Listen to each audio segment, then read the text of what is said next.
The following is another list of things you will not hear on MeTV programs. Man cave, baby bump, whatevs, double half-calf mochaccino, faux hog, redonkulous, totes adorbs, hella, holla, YOLO, cray-cray. And MeTV is still Kardashian-free. This is what you will hear on MeTV programs. Welcome, Denno. The Twilight Zone. About Bulls. I object, Your Honor. Mr. Grant. I hear you right. You heard me right. MeTV. Thanks for listening. Hi, I'm John Malos. Welcome to this special taped edition of Connect with Me here on the showroom floor at Ventura TV. You're watching us on Comcast Channel 375 and 13.1 and 43.6. Well, today's topic is West Nile virus. We'll talk all about that with our expert in the house today from the Fresno County Health Department. A very important issue and topic you'll have to listen to in order to become fully educated on this issue. Back in just a moment.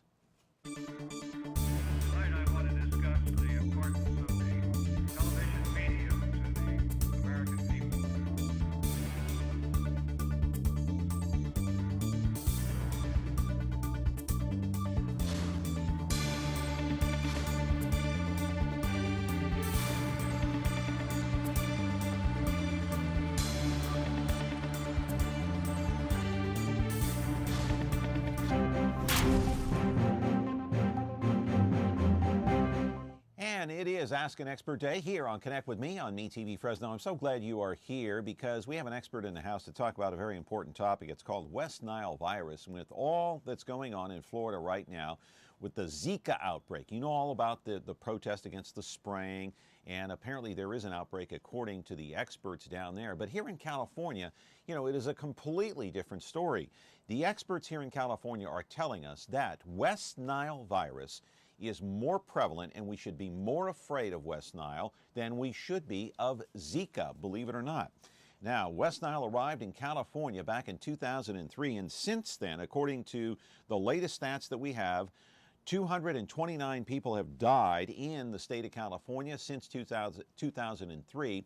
West Nile virus arrived in the United States back in New York in 1999, didn't arrive here until 4 years later, but it is prevalent and running rampant around the state. In fact, I have a close family member who contracted West Nile just a couple of months ago, and it was a obviously devastating to her own life. And so this is the topic today, and it was a major topic of conversation recently on the television show called The Doctors.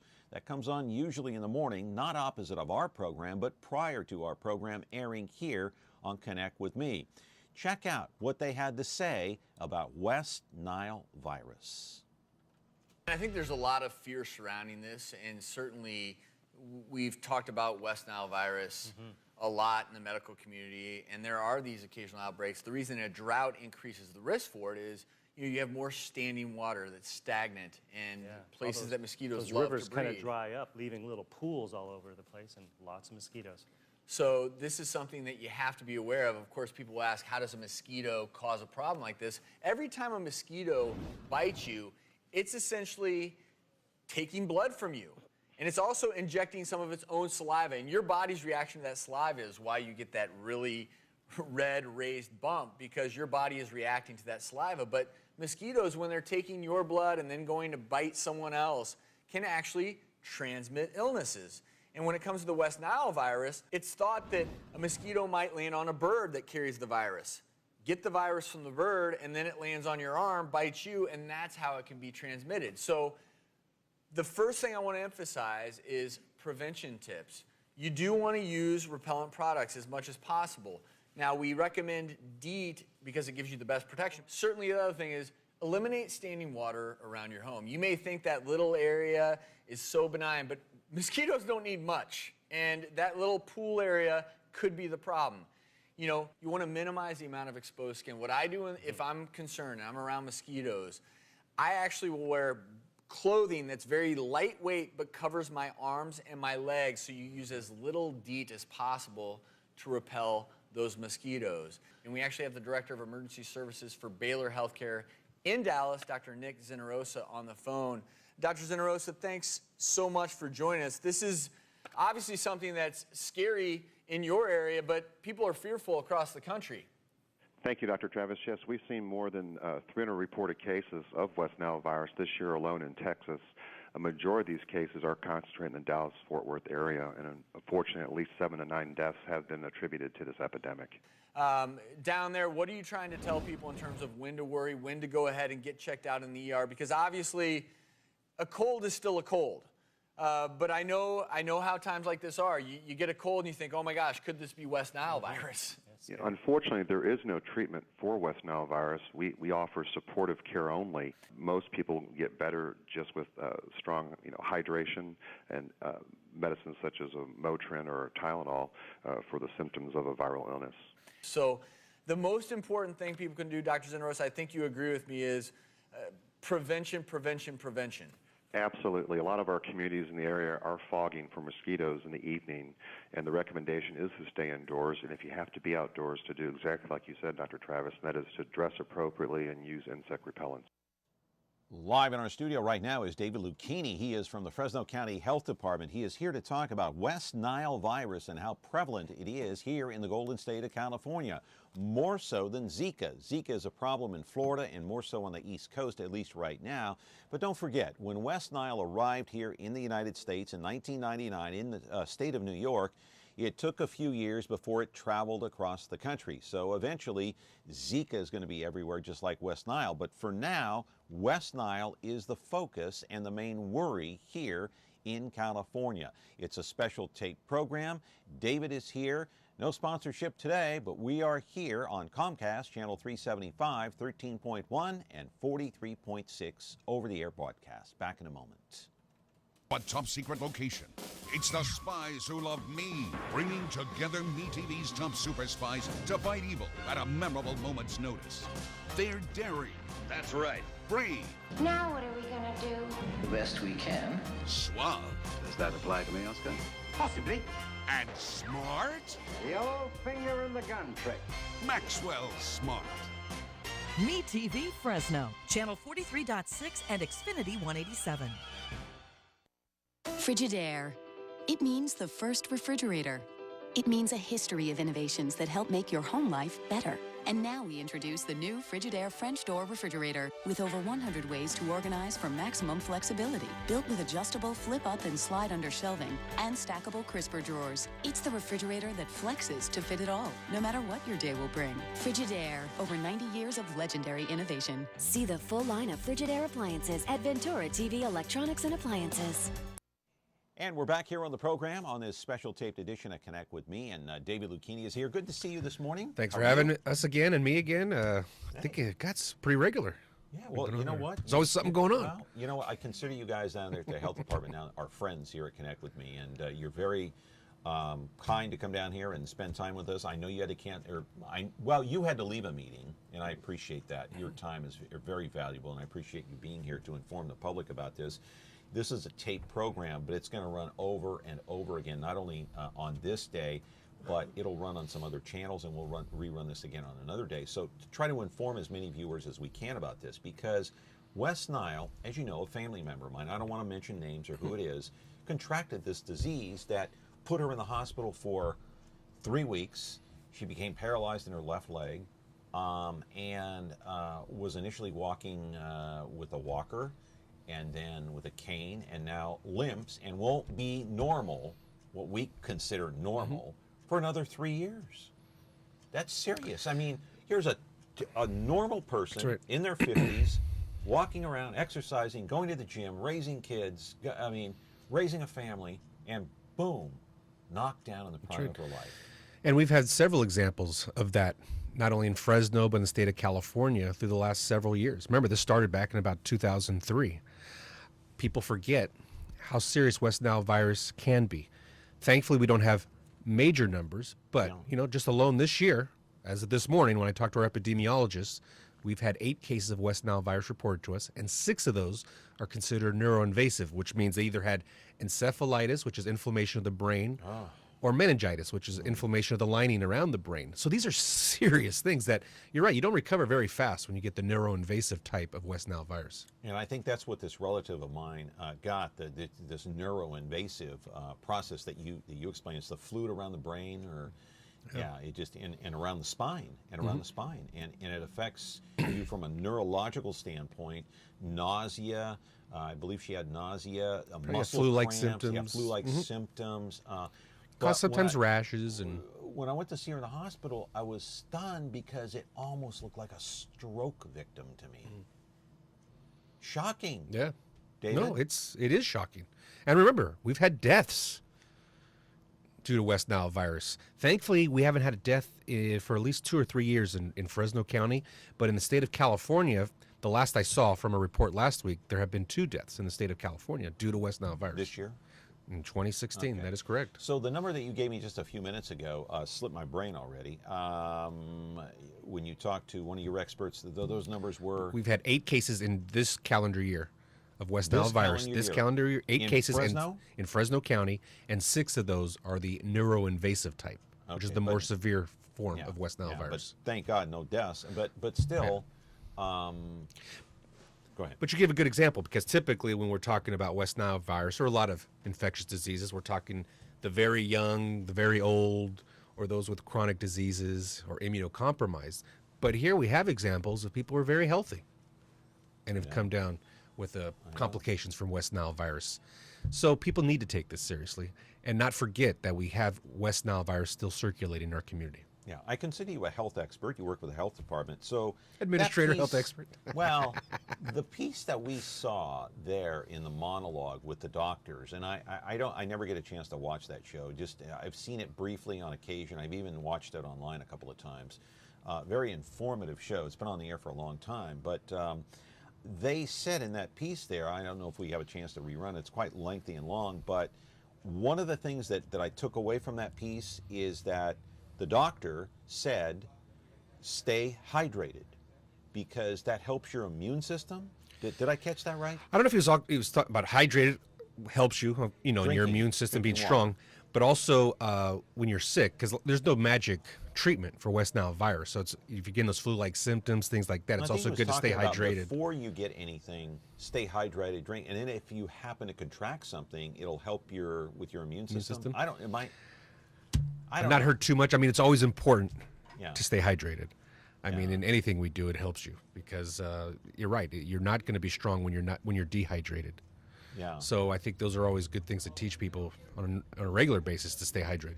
Yeah, and one of the things that I want to do is we do have a photo gallery of the 80s Egypti mosquito. It's a photo gallery. It's a video photo gallery. The 80s Egypti is here in California. Am I right about that? That is right. That's the mosquito right there. So this is now the Zika mosquito. This is the Zika mosquito. That's right. But Zika is not as prevalent in California. But does this mosquito, the question is, does this carry West Nile as well? No. It does not. There was research into that. I just was reading some updates this past week that they thought I may be butchering some of these names. So there's the Culex mosquito that we have here that carries West Nile virus, and there was a rumor that maybe the Culex could also carry Zika. In Brazil, they did some studies. That is not the case. They've looked at the Aedes aegypti, and that does not carry the West Nile virus.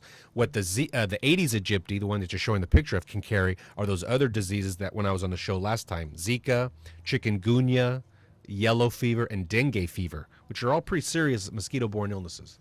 Okay, but this one does not carry the West Nile virus. That is correct. Okay, which mosquito carries the West Nile? The Culex.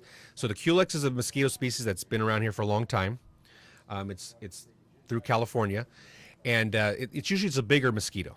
So that's the difference. The Culex mosquito is the one we used to talk about. If you sunrise, sunset, the dawn and dusk hours, they're going to be out. The Aedes aegypti mosquito is very small. And they like to go in the house. They're very difficult. They're very tiny, and they like to follow you into your house. And they're good at breeding. They find that little bit of water, just like this little bottle cap here. Mm-hmm. Yeah, show your. Oh, that's pointed at something in the. I can show it right there. So if this is filled with water, they can breed in that.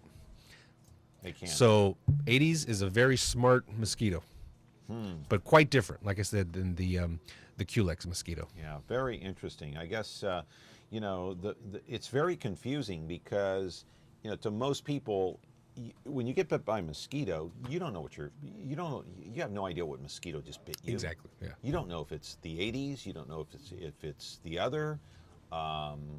So how do you protect yourself other than wearing long sleeves, other than putting on DEET? I mean, so does that mean? See, I was thinking about this yesterday. Does that mean I can't go out in the early morning hours and do my walk? Does that mean at dusk I can't go out and enjoy my pool? What does that mean? It doesn't mean changes just my lifestyle. It means you got to just think about what you're doing, making sure you're using repellent, making sure you're not having standing water. You want to make sure you're not breeding mosquitoes in your own yard. We also talk about breeding, neighbors that have mosquitoes, like green or unkept pools in the neighborhood. Those breed mosquitoes. So when you know about a neighbor who's not taking care of their pool, you need to contact your mosquito abatement districts that can help work with that neighbor so that they're not breeding mosquitoes. So you have to look at what you can do and what else you can influence around your neighborhood to make sure mosquitoes are not breeding. And that's the key. We don't want to breed mosquitoes. Okay. And prevent bites. Yeah, we got to go to break, but we're going to continue here with our conversation with David Luchini from the Fresno County Health Department. He is here to talk about, obviously, West Nile virus and how to protect yourself and how prevalent this thing is. And it's a special tape program. We're back in just a moment. When you're looking for KitchenAid innovation and quality, who has the answers, the selection, the price? Ventura TV Appliance. With billions in nationwide appliance buying power, more than Home Depot and Best Buy combined, will help you save. Our low prices on Energy Star qualified KitchenAid appliances save you energy and money, and pay no interest on select models when paid in full within 12 months. Ventura TV Appliance, serving you since 1951. The Ballad of Andy and Barney. Andy and Barney were lawmen, bravest you ever did see. Warned every crook in the record book to stay out of Mayberry. They were the law. Yes, they were the law, and they didn't know fear. The Andy Griffith Show. I guess to sum it up, you could say there's 3 reasons why there's so little crime in Mayberry. There's Andy, and there's me, and baby makes 3. Now on MeTV Fresno. All right, we're back here on the program. No calls today. It is a taped version. We're talking about West Nile with David Luchini from the Fresno County Health Department, not the state health department. But, I want to roll a piece of videotape that you might find interesting. I don't know if we ran this the last time you were here, but it's called Help Fight the Bite. This thing has got some sound on it. Maybe you are aware of this piece of videotape, but it may help you stay safe during this mosquito-bitten season. Have you heard the buzz? No? Well then, let's talk about mosquitoes. Did you know there's a lot you can do to protect yourself and your loved ones from mosquitoes? Let's keep this simple. Mosquitoes need standing water to develop. Water-holding containers such as buckets, barrels, bird baths, flower pots, and don't forget the dish underneath the pot. Swimming pools, water fountains, yard drains, leaky faucets, and even your pet's water dish are all great development sites for mosquitoes. If it can hold water, a mosquito will find it. But there's something you can do about it. Dump containers that are holding water at least once a week. And don't forget to tell your neighbors to do the same. Effective mosquito control is a community effort. If the container is too big to dump, mosquito fish are a great alternative. You can call our district office at 559-896-1085 to get your free mosquito fish. Or you can go to our website at www.mosquitobuzz.net. We'll even deliver the fish right to you. Great, you've taken the time to dump all the containers around your house, but are still getting bit by mosquitoes. Now what? Loose-fitting long-sleeve shirts, pants, and insect repellent can help you avoid mosquito bites. By taking these simple steps, you will not only decrease the use of pesticides, but also reduce your risk of contracting mosquito-borne diseases. Together, we can fight the bite.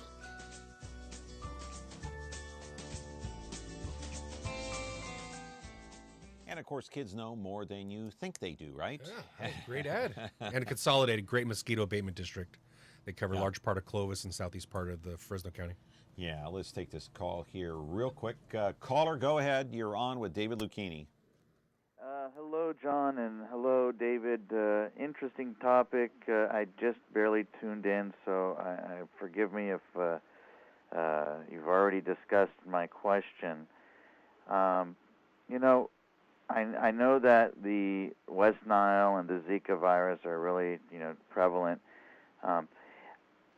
Which of these two should I be more concerned with here in the Valley?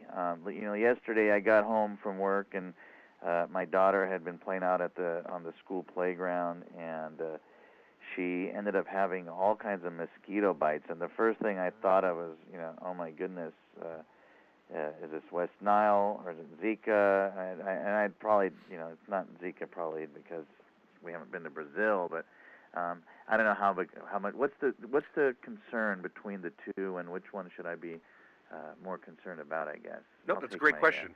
So right now we know we have West Nile virus that circulates, that's in our mosquito populations, the Culex, in which we were discussing in the prior segment. The Aedes aegypti currently does not have the Zika virus in Fresno County. We do not have local transmission, but that's why the education is so important on people who are traveling to areas where there is local Zika transmission, that when they return to our area, they need to make sure they're avoiding mosquito bites for the next 3 weeks so that our Aedes aegypti does not obtain the Zika virus. Then they'd be able to transmit it. Exactly. Oh, so wow. That's why the education is so critical. So to answer your question again, your child got bitten. Probably the only concern is the West Nile virus currently right now, because that's what's circulating in our certain type of mosquito, the Culex mosquito. If they were bitten by an Aedes mosquito, they're not transmitting anything right now. Well, if someone goes out, say, around 6 or 7, and they're wanting to go jump in the pool because it's a little warm at that time, and they get bitten, should they be worried? Should they lose sleep over this? Because, it takes sometimes anywhere from 2 days to 15 days to find out whether or not you have something. And West Nile virus and Zika, they're similar in that 80% of people don't get sick. And that leaves 20%. So 20% get some flu-like symptoms, and then it's that very, very low percentage that can get very sick. So once again, with West Nile virus, we have had 8 cases in Fresno County this year. Well, when you think about how many people are in Fresno County, I guess 8 is not that much, but it's 8 too many. But we don't want you to lose sleep if you get bit. I mean, obviously, you're going to monitor your symptoms. If you become symptomatic, then you contact your medical provider to be assessed and see if you need to get tested. Yeah. But there's no magical treatment. I know. You have to treat wait the it symptoms. out. That's right. You have to wait it out, just like so the if flu, you do right? become symptomatic and you recall having a mosquito bite in the last 2 weeks, then contact your medical provider. Yeah. I want to roll another piece of videotape, and it's called Mosquitoes. It runs about 2 minutes and 30 seconds, so it's quite lengthy. And to be honest with you, we need to keep this up there because I found this to be a very interesting process. This process is not over yet because they're releasing mosquitoes into the air in Clovis, and you were there the last time that they did it. Yeah. Are we going to roll the tape or not? Okay, thank you. It's coming. It's coming. All right. All right. There it is right there. And so what's the process here, David? This is, obviously, we picked this video off the New York Times website. New York Times is out here. New York Times report on our release. Yes, and on our, that exactly well, it's not right. me. It's mosquito abatement districts are working with the UC Davis. National attention. Yeah. Well, this is a great pilot project to see how effective to send these are male mosquitoes that are being released. So these are not mosquitoes that bite humans. Yeah. They just look for nectar and things like that. So their job is they've been infected with a certain bacteria, can't remember the name, and their job is to go mate with the female mosquito and sterilize them. Yeah. Sounds like a great project. So they're hoping that if this is successful, that they could expand this program. Yeah, and you're not talking about releasing a few hundred mosquitoes. You're talking about hundreds of thousands of mosquitoes. Each tube has 1,000 male mosquitoes. I know, and so they were buzzing around me, but they didn't bother. I mean, like I said, they're not biting you. They're not biting. No, so they're just little. They're just buzzing around looking for a female. They're looking for the female. They're not looking to bite you, and only the female can bite you, right? Only the female. The female needs the protein to reproduce. Yeah. So this process, very interesting, and the process is not over. They're releasing, I think, if I read correctly, one or two more times during the course of the autumn season, I Yeah, I think they believe. got to do a couple times. They'll be finished in October, and then they'll be Sometime reviewing the in results. October. Yeah, a couple of more times, and then we'll see what This happens. is great But- stuff. Like I said, we have great mosquito abatement districts in our county. We're very fortunate. They're always forward thinking. They're always trying new things. Yeah. They respond very well with the public concerns. So we're very lucky. Yeah. So this process, a fairly new one, and it's almost like it's in the testing stage. They don't know how this is going to work, how much impact it will be, but the idea is to try to reduce the population of the female mosquito. The fewer the mosquitoes there'll be around to bite you. Am I right about that? That's right. That's more the there's- whole theory. Well, exactly. And then In it can't theory. reproduce. Yeah. So if you could break that reproduction cycle, the less mosquitoes are going to be in your community. Yeah, voila. It's great. It's pretty sad. We promote safer sex with humans, but with the mosquitoes, we want them to go ahead and reproduce. But be sterile. Be sterilize the sterile. female. That's the key, because the fewer mosquitoes there This is are. birth control. That's right. It's a birth control type thing for mosquitoes, and you know what? It's okay. You have to look at new things because, we were talking earlier today about what's going on in Miami and the spraying for the Zika. So people are concerned sometimes with what's being sprayed, even pregnant females, even though they're afraid to get the Zika virus because of what harm could be done to the child or the fetus and the infant. They're also concerned what may be being sprayed in their community. So when our mosquito abatement districts are looking at other ways to control mosquitoes, this is a plus. Yeah, and with the Zika, we have a photo of the Zika baby and what it looks like when it's been infected. That's it right there. So what are we looking at here? Look at the size of the head. It's a much smaller than what you would expect to see with an infant. So this is when you hear microcephaly or a microcephalic infant, that is the picture. And what happens to the brain when the it brain gets is underdeveloped, certain parts of the brain. So you're talking lifelong severe damage to an infant. That's awful. They're also finding, once again, and I said this the last time I came to your show, they're still learning a lot about the Zika virus. So things keep changing as they keep doing more studies. And so they're starting to see in some of these infants being born, sometimes they realize after testing that the hearing was impaired 2 or 3 months down the line. So there's even subtle brain damage that may not be caught till later. Okay. That was related to the Zika exposure to the Zika virus. Yeah. All right, got to go to break. Our expert is here, David Luchini from the Fresno County Health Department. We're talking about mostly West Nile, but throwing in a few, bombs in there on Zika as well, because we need to be well informed, well rounded about both Zika and West Nile. West Nile prevalent here in California. Back with our tape program in a moment.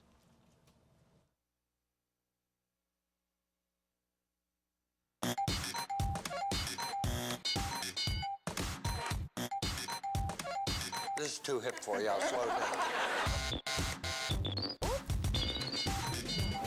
Let's play. Watch all your favorite classic game shows on Buzzer TV, KVBC Digital Channel 13.7.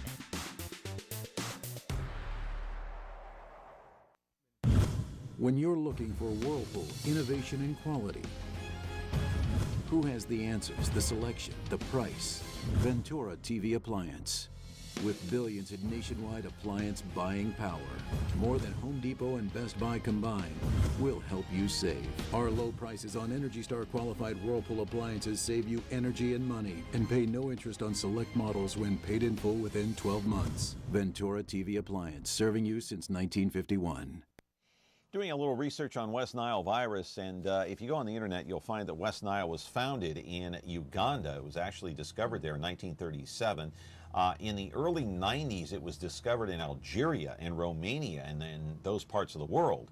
And then, as you know, in 1999, New York City. It took about 5 years to spread across the country, and now it's pretty here. fast if you think about it. Yeah, Through the yes, it birds, is. and it's pretty amazing. Yeah. But here's what has to happen, though. See, I want you to clarify this. It's not the mosquitoes that carry the virus. It's the birds that carry the virus, right? And the mosquitoes go bite the birds. Go bite the birds and carry it to the human. That's right. Okay. So I want to make that clear that when the mosquito bites you, it's carrying that virus that the bird was carrying, and the only reason the mosquito has it is because it bit the bird. That's right. That's why with West Nile virus, we monitor bird deaths and things like that. They've tested squirrels, and just to see which animals are infected with the West Nile virus. Yeah, and on that doctor's program, the one I mentioned earlier, one of the doctors on that program was mentioning that what the West Nile does is that it attacks the cells in your body, and it destroys the cells and then reproduces and basically becomes an imposter cell.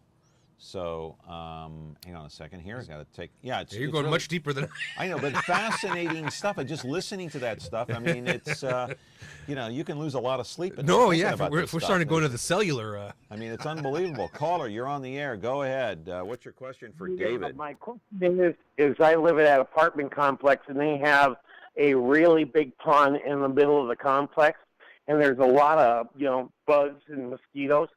Should I call the health department on it? That's my question. If you are seeing a lot of mosquitoes that are being bred with this pond in the middle of an apartment complex, it's very important you contact your mosquito abatement district. They're the ones who will come out and work to control the mosquito population.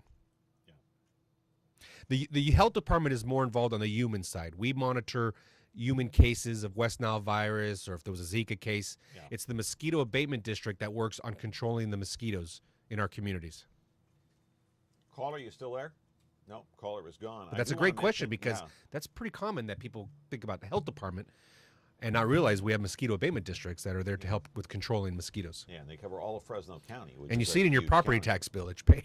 Yeah, you do. And you mentioned this earlier, about 80% of the infections in humans have few or zero symptoms. You mentioned that before, but I also want to add one more fact, and that is 1% of those who are infected, it actually affects the central nervous system, which is around the brain. One or a little bit slightly less than one, but that's the more severe, yeah. Yeah, that's the more severe. And that's the scary one, that's right. That's the scary one. But here are some of the symptoms. I mean, do you want to read some of these? Look at this. Fever, headache, feeling tired. That sounds like me today. Sounds like, yes, sounds like me all the time.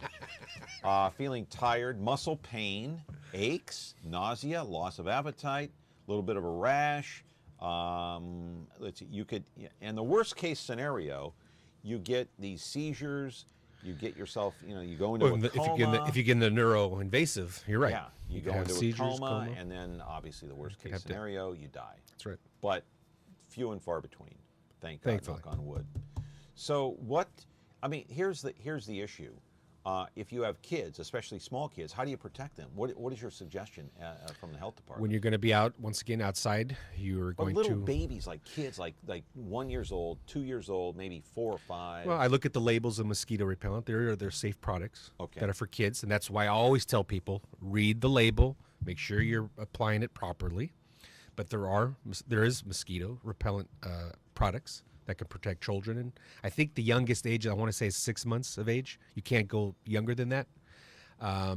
People have used sometimes netting. If they're in a carrier and all that, you put a little bit of netting so mosquitoes can't get in.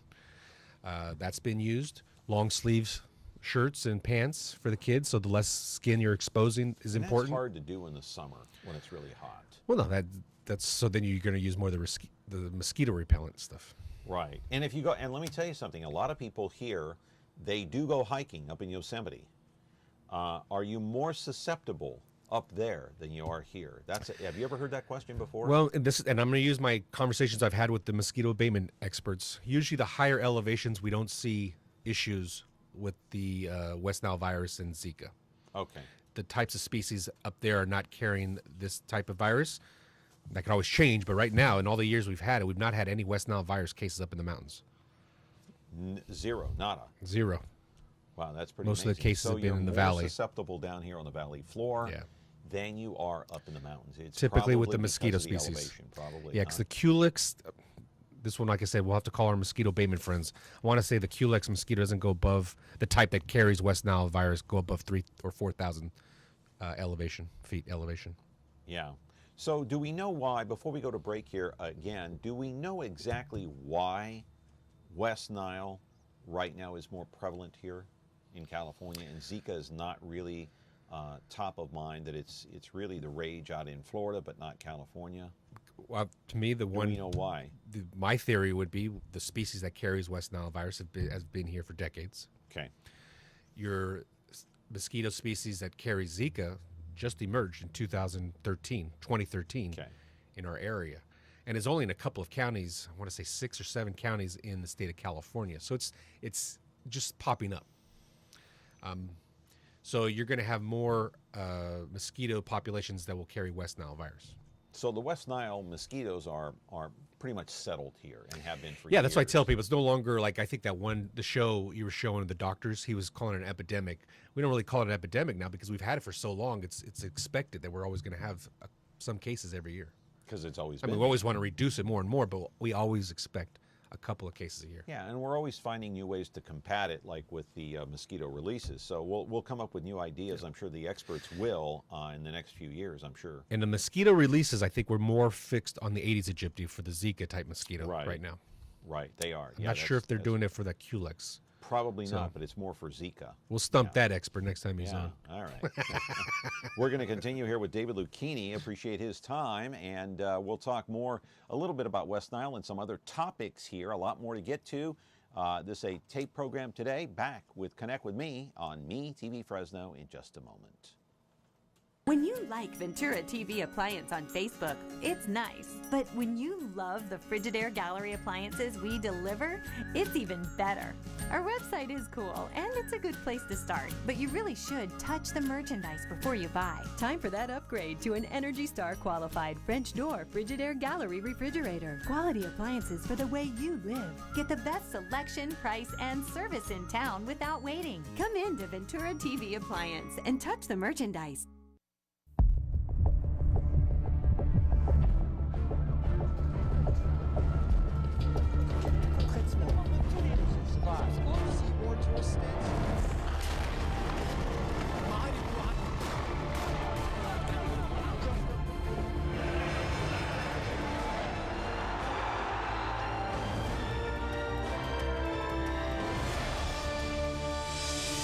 Euronews, most watched news channel in Europe. Back here on a special taped edition of Connect with Me, and we're talking about West Nile, a little bit about Zika. We'll get into some other topics. And what about West Nile virus in the Central Valley? And I'm not trying to stump you or anything, but it seems like what I read in the paper just not long ago is the fact that it's so prevalent up in Sacramento, the northern part of our state. It's no surprise, all the rivers, the Delta. I mean, I grew up in Sacramento, and I remember the mosquitoes were a little bigger up there. They buzzed around a lot more than in this area. Yeah, you have some prevalent mosquitoes up there, and this article talks about Sacramento, and it says more infected mosquitoes and birds have been found dead from West Nile than at this time last year, with 398 dead birds counted as of Friday. This was a couple of weeks ago in Sacramento County, the largest number of any California county.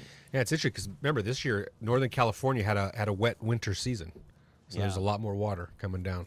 Wow, so pretty amazing. So, okay, well, let's change topics here and let's talk about the flu. I have not gotten a flu shot yet.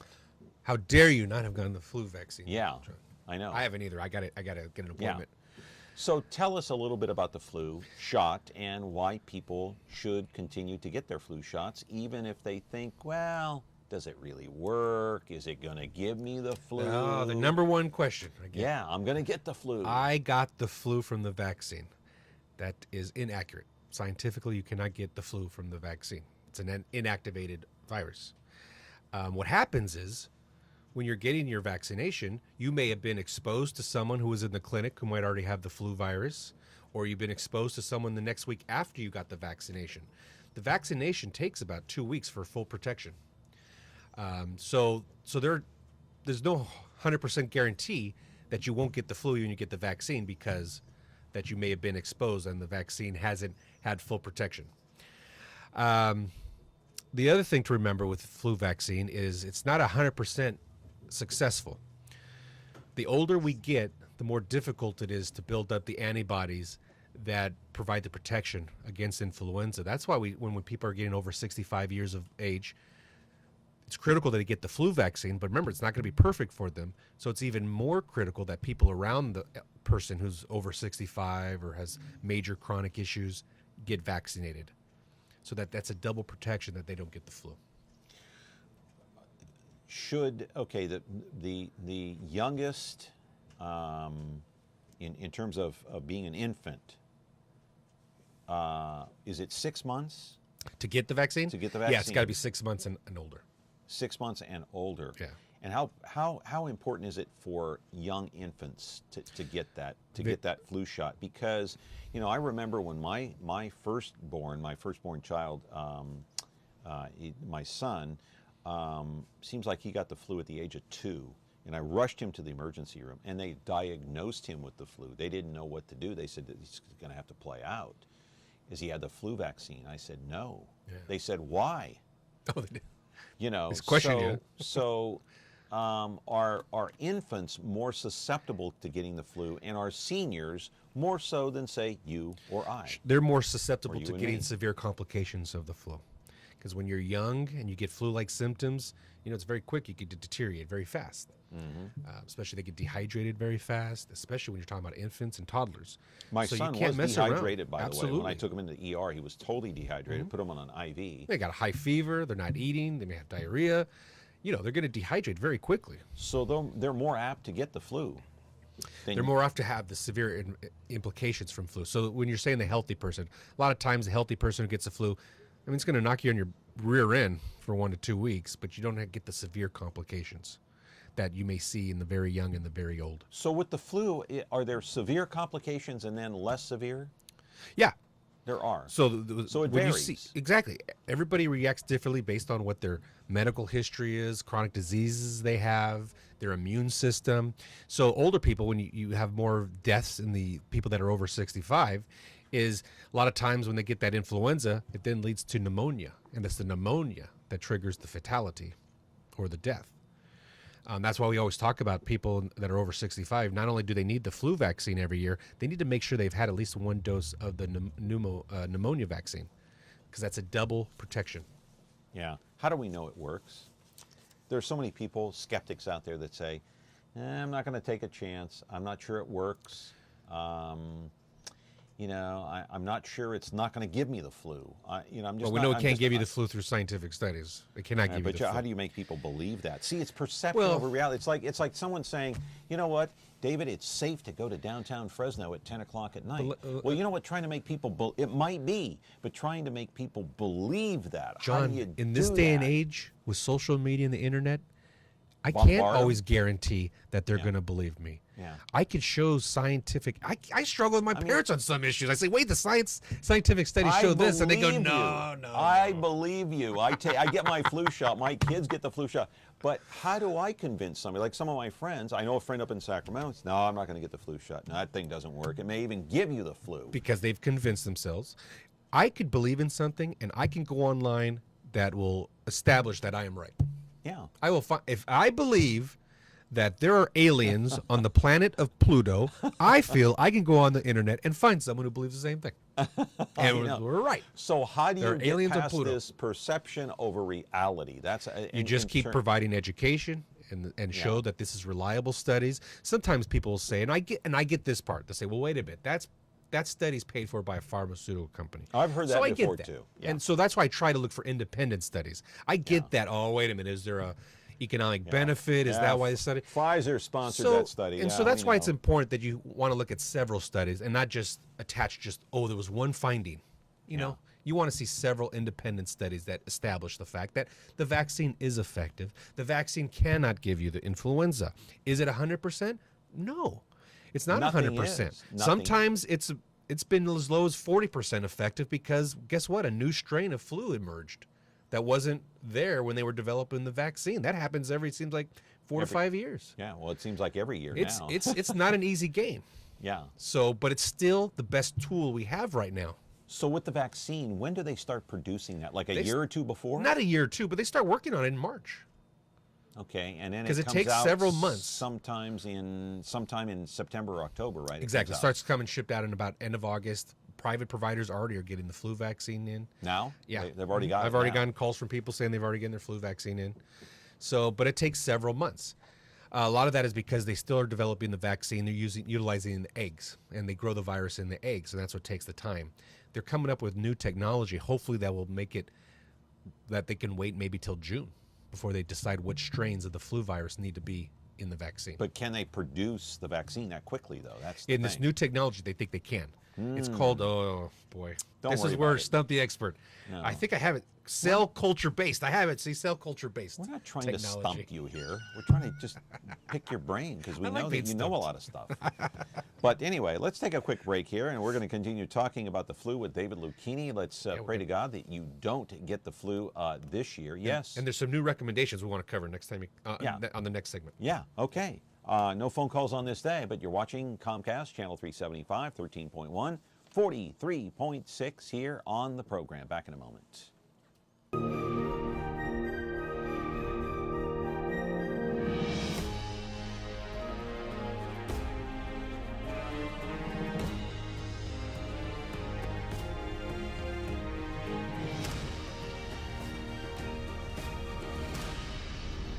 You can find movies on over-the-air channel 13.3.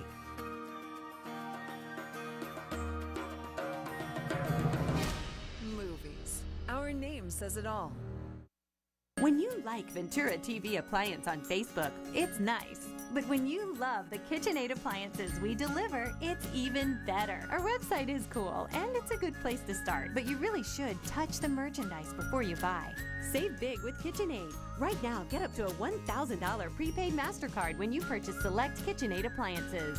Get the best selection, price, and service in town without waiting. Come in to Ventura TV Appliance and touch the merchandise today.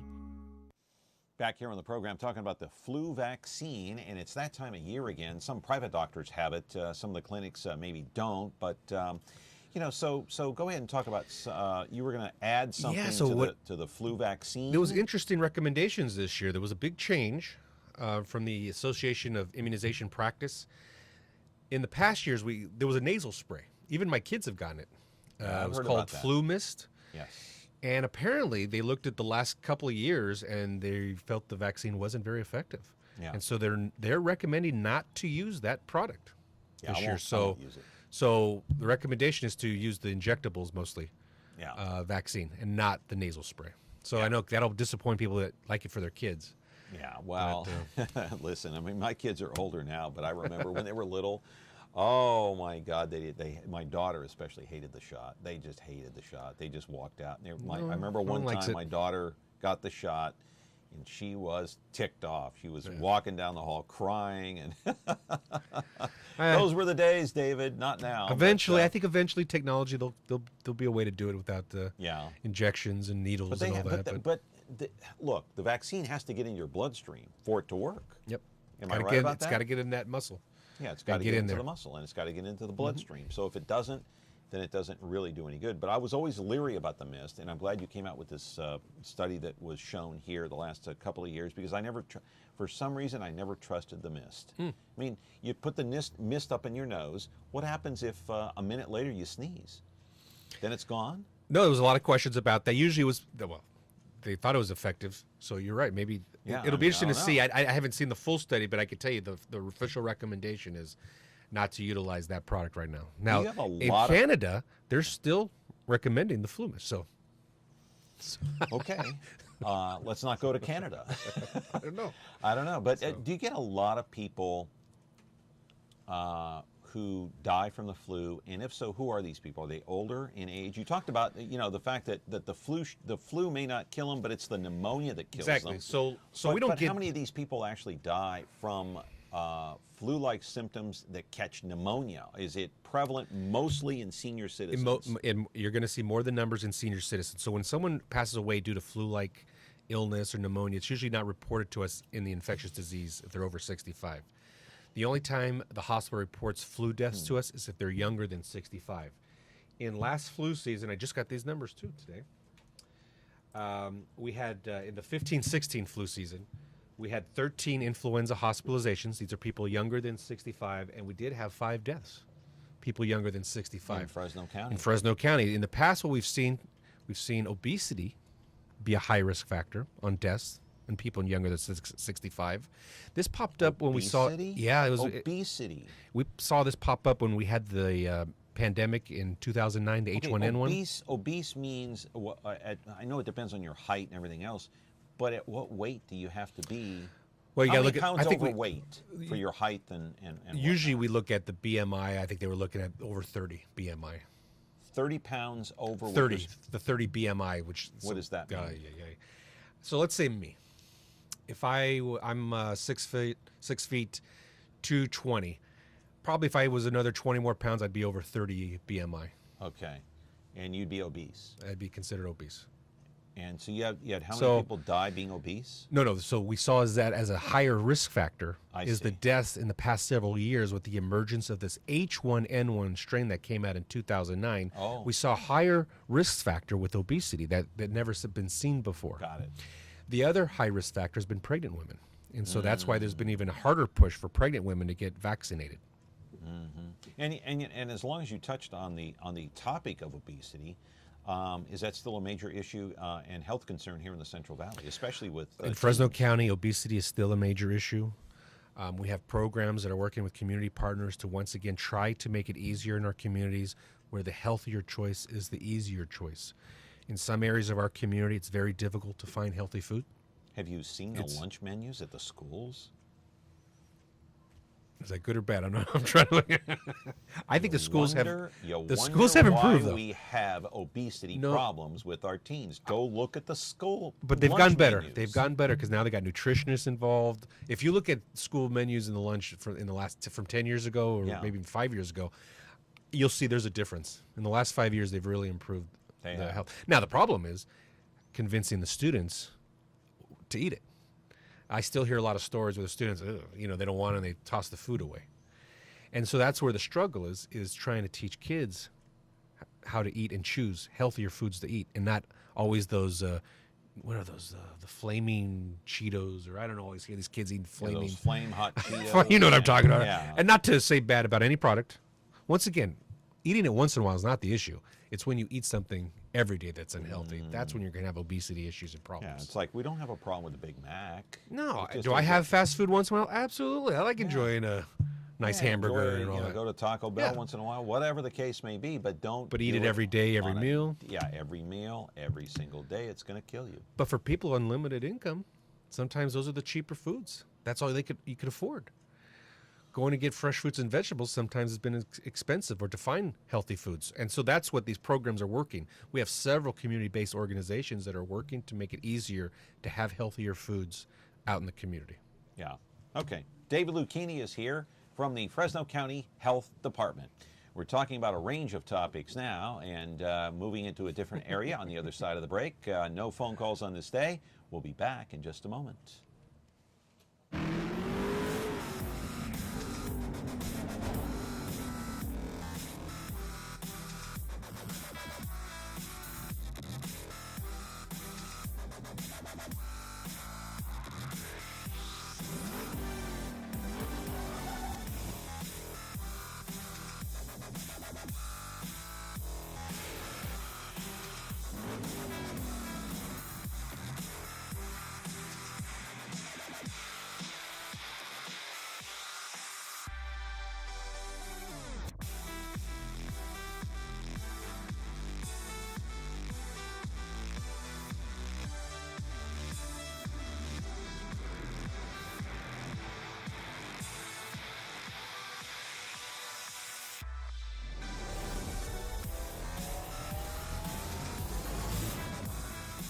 Revin is now on KVHF Channel 4.4.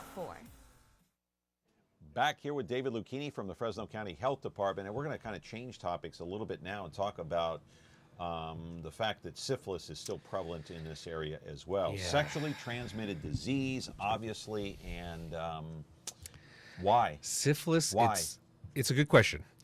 So I was looking at some of the numbers, and it's sad because we're in the top 5, and in females we're number 1 now with the number of syphilis cases in the state.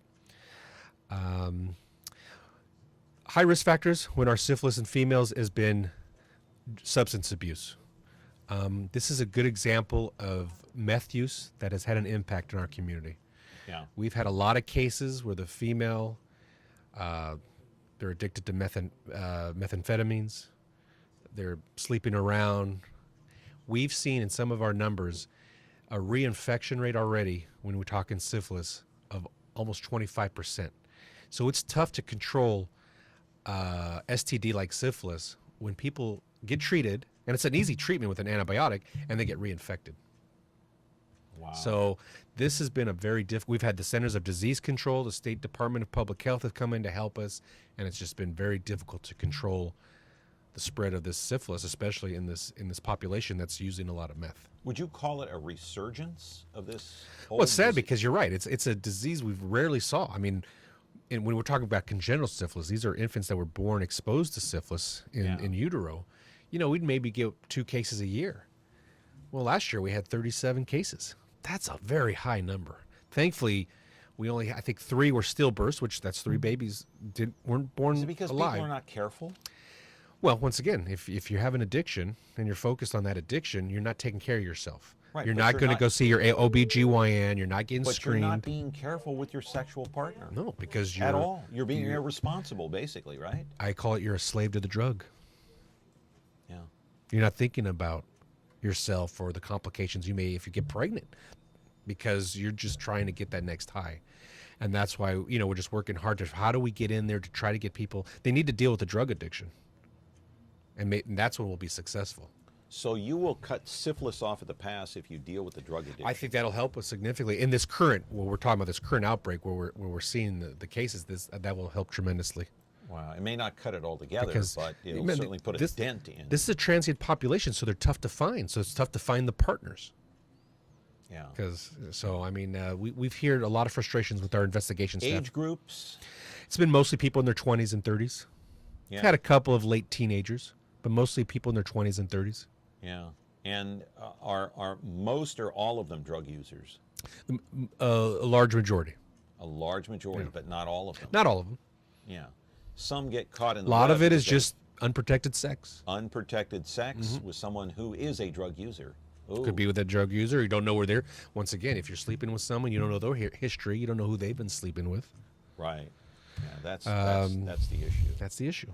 So once again, Fresno County has a lot of problems with sexually transmitted disease, and the schools are expanding sex education in the school, part of the state law, and we hope that's going to have a better impact, the increase in knowledge in the teenagers and the young adults. Yeah. With syphilis, does this present a problem with some of the other sexually transmitted diseases too, like gonorrhea and some other? Well, it just tells us once again that we're struggling with not slowing down the rate of STDs in our community. Yeah. Syphilis is a higher. We follow that even more closely because of the impact to infants. When you have infants born with syphilis, that's a major deal because that causes major problems to infants. And so that's why we have investigators who just focus on syphilis. And there are other diseases out there too, like herpes. I've heard. I don't know if I heard it from the experts, but maybe I read it someplace that herpes is out there too. Sure, there's herpes. We don't track that. Usually the STDs we track are syphilis, gonorrhea, and chlamydia. Chlamydia, yeah, that's another one. That's going to do it for this edition, special taped edition of Connect with Me on the showroom floor at Ventura TV on this day. You've been watching us on Comcast 375, 13.1, and 43.6 over the air. We'll see you next time on Me TV Fresno.